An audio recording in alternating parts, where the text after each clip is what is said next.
20 வருஷமாக நான் பரோட்டா வேண்டாம் பரோட்டா வேண்டாம்னு பேசிகிட்டு இருக்கேன். என் காரில் இன்றைக்கி நானும் என்னோடய நண்பர் சுரேஷும் ஒன்றா வண்டியில் வரோம். வேதனையோடு அவர் பகிர்றார், சார் நம்ம ஊரில் 8 பரோட்டா கடை சார், ஒரே ஒருத்தன் 3 கடை பிரான்ச் வச்சுருக்கான் சார். நான் எலெக்ஷன், ஒரு அரசு அதிகாரி, எலெக்ஷன் நேரத்தில் நான் வந்து அங்கேயும் இங்கேயும் அலைஞ்சிட்டு இருக்கிறேன். மத்தியானம் சாப்பிடலான்னு சோறு கேட்டால் பரோட்டா இருக்குது வாங்கிக்கிறீங்களான்னு 3 மணிக்கு சொல்கிறான். வேதனையாக இருக்குது. ஏன் இப்படி மாறவே மறுக்கிறார்களா?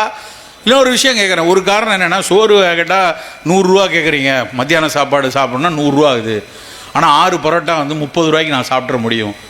அந்த 30 ரூபாங்கிற பொருள் தட்டுப்பாட்டில் இல்லை, எனக்கு பணம் இல்லை, இதில் தான் என்னுடைய வயிறு நிறைவு, அதன் காரணமா இல்லை அடிமைப்பட்டு கிடக்கிறோமா?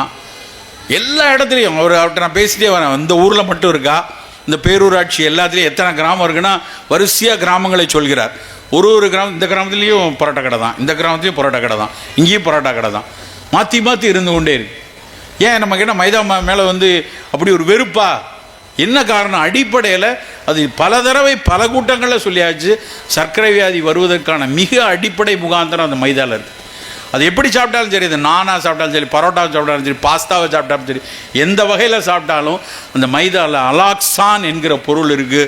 அந்த அலாக்சான் கணையத்தினுடைய பீட்டா செல்ஸில், அந்த பீட்டா செல்ஸ்லேருந்து தான் நமக்கு இன்சுலின் சுரக்குது. அந்த சுரப்பை மட்டுப்படுத்தும்.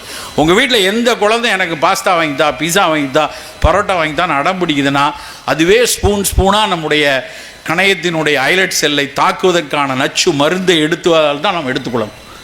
ரொம்ப கவனமாக இருக்கணும். சில இடத்துல வேண்டாம்னா வேண்டாம், தேவையில்லை, நமக்கு அவசியமற்ற பொருள், அது நல்லதா கெட்டதா, ஆராய்ச்சி பண்ணியிருக்காங்களா, எந்த நாடுகள் எல்லாம் பயன்படுத்துகிறாங்க, அதெல்லாம் தேவையில்லை, நமக்கு அவசியம் இல்லை, அது வேண்டாம், தேவையில்லை என்கிற விஷயத்துக்கு பின்னாடி நம்ம அதுக்குள்ளே என்ன சான்று இருக்குன்னு தேடி செல்ல வேண்டிய அவசியம் இல்லை நண்பர்கள்.